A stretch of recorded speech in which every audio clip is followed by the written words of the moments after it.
जैसलमेर के सरसब्ज पहाड़ों और घने जंगल के दरमियान एक मुतजस्सिस लड़का फिन रहता था।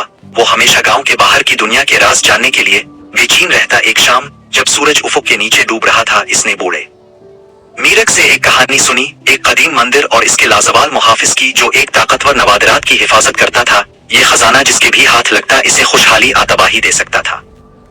फिन की मुहिम जोई की प्यास भड़क उठी। इसी रात वो जंगल की तरफ निकल पड़ा और जंगल की गहराइयों में दाखिल हो गया। इब्तिदाई सफर हुसैन था, लेकिन जैसे जैसे वो आगे बढ़ा जंगल की खामोशी गहरी होती गई और साए जैसे जिंदा महसूस होने लगे।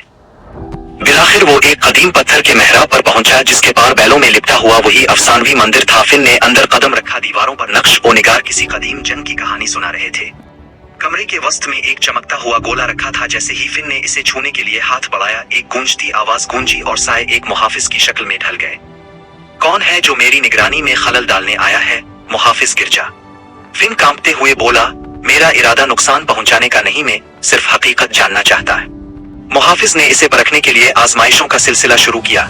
हौसले और नियत के इम्तिहानात। फिन ने अपनी जहानत, दिल की सच्चाई और गांव से हासिल करदा असबाब पर भरोसा करते हुए हर आजमाइश का सामना किया। सुबह की पहली किरणों में मुहाफिज ने मंजूरी में सर हिलाया। तुमने सच्चे मुतलाशी का दिल दिखाया है। नवादिरात ले सकते हो, मगर याद रखो इसकी ताकत इसके इस्तेमाल करने वाले के दिल की नीयत के मुताबिक जाहिर होगी।